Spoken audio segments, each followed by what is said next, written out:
Hi and welcome to Ignite. Ignite is a new music creation tool created by the Air Music Technology Group. Ignite is designed for musicians in their unique creative process. Ignite allows you to quickly capture musical ideas and bring them together to create songs.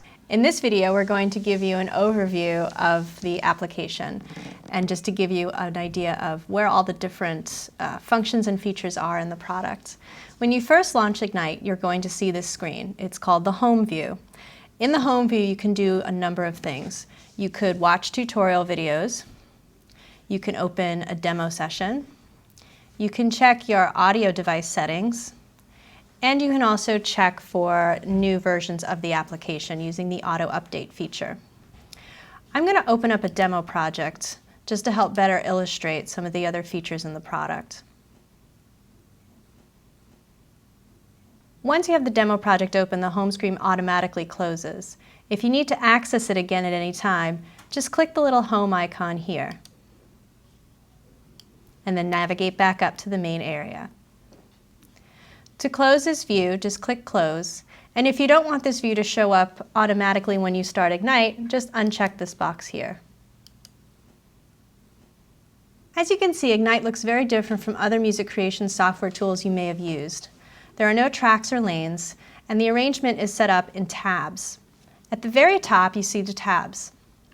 From left to right, you have the Home View, which we just went over, the Choose tab, which is where you can select the instruments that you want to record with, the Shape tab, where you can shape the instrument sound and also add effects,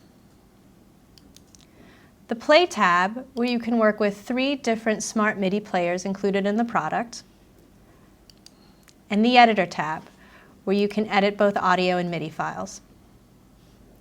The last tab to the right is the Share tab.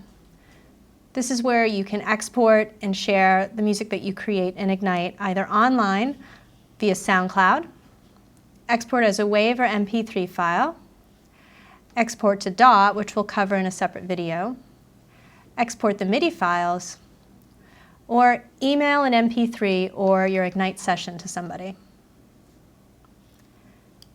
Below the tab view, you have the control bar, where you have a variety of functions relating to project settings, transport control, and volume control. The first control to the very left is metronome on-off. The metronome will automatically give you a count-off when you're in record. If you want to listen to the metronome when you're not recording, simply click on the button to play the metronome.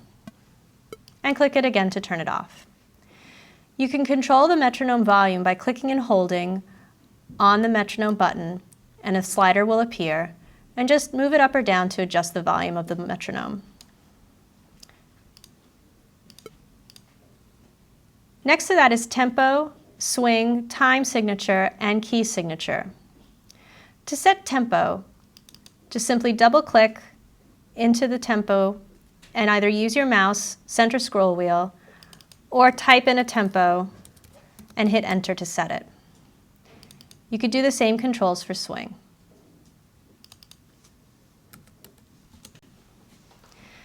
Time signature is next to swing. As you can see, in this project, it's grayed out. Once you set the time signature in the beginning of a project, you will not be able to change it again. Next to the time signature is the key signature. You can change the key signature by clicking and holding and seeing the drop-down menu and selecting the key you want. And then you can also select major or minor. In the center of the control bar, you will see the transport controls. The first one to the left is called Auto Align Notes, which is also known as Input Quantize. You do have a couple of options here. You can choose the amount that you want to have the alignment set to, either quarter note, eighth note, 16th note, 32nd note, and then you have some triplet options as well. This feature is on by default in Ignite. If you want to turn it off, just click the button to turn it off. Next to that is the Stop All button. The space bar on your computer's keyboard will also stop all recording or playback. The center button is the Record button. There's a couple of different options in the Record button as well. We're going to go over those in a separate video. Next to that is the Play Queued Clips control. This allows you to automatically play back any clip that is automatically set up to playback or cued. We'll be reviewing this in a later video as well. The button next to it is Reset Cue Clips. This will clear any clips that have been set to play cued. To the very right of the control bar, you will find the volume control and also the built-in output limiter. The limiter is on by default. It'll glow more red during playback as it is being used. I'm going to play back this project just quickly to show you guys how that works so that you'll have an idea of what it looks like when it's really working.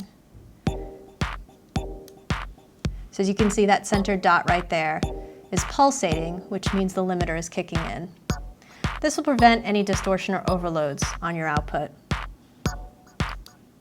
The instruments bar is below the control bar, and it shows you all of the instruments that are included in the project. There are some additional controls here as well. To the very left of the instrument bar, you have a scrolling feature that'll allow you to scroll through and select the instruments. Naturally, if you could see all the instruments on screen, you won't need to use this control. However, if you have many instruments and they scroll off screen off the bar here, you can use these controls to navigate to them. Below that is the Show Hide All Volume Sliders control. In Ignite, we have included a bunch of mixing controls for you to control pan, instrument mute, instrument solo, and instrument volume. We're going to go over this in a separate video. Next are the instruments themselves. To select an instrument, just simply click on it and you will see this white box appear and a description of the instrument below. To show an individual instrument's fader strip, just click this icon here. And to hide it, just click it again. If you want to delete an instrument from the project, just click the delete button here. Note that when you do delete an instrument, you are going to also be given the option to delete any and all associated clips with that instrument. We're going to go over working with clips in a separate video, but it's just an important thing to point out to you guys at the very beginning. The very, very right of the instrument bar is the Add New Instrument button. When you click the New Instrument button, a grand piano instrument will be automatically added. We're going to go through adding and working with instruments in a separate video. Again, we just want to point this out that this is one of the ways that you can add an instrument to the project. I'm just going to go ahead and delete this. Below the instrument bar is the arranger. As you can see, this is a very large project that scrolls beyond the bottom of the actual viewable window. So what I'm going to do is I'm going to click up here on this grabber in the control bar, and you'll see that a little dialog appears at the very top telling me to drag the mouse here to show only the arranger. This allows me to adjust the view so that I have more room to look at the arranger. The arranger is a completely different way of working with your musical ideas. This is where all of your individual ideas are recorded to, where you can arrange them into different song sections and eventually into complete songs. There is no grid in the arranger, allowing you to organize your ideas in any way that makes sense to you. We're going to go through the arranger in a lot more detail in a separate video. To bring back the tabs view on the top, I can either click and hold and drag this bar back down, or I can just double-click it to reset the view. Going back to the Shape tab, I just wanted to take a moment to talk to you about the M-Audio keyboard integration that we have in Ignite. As you can see, we have the M-Audio Axiom Air 49 connected, and the UI is here on screen to reflect that. If I were to disconnect this device, which I'm doing just by turning it off, the default keyboard view will show. Just going to reconnect it quickly to show you that any current generation M-Audio keyboard, including all key stations, all second generation Oxygens, Axiom 2s, Axiom Pros, Axiom Air keyboards, and also the M-Audio Venom keyboard, all have this automatic setup integration. That brings us to the end of this video. We have a comprehensive user guide that's available if you go to the Help menu here. And also be sure to check our website for updates and additional information, which is airmusictech.com. Thanks, and I'll see you in the next video.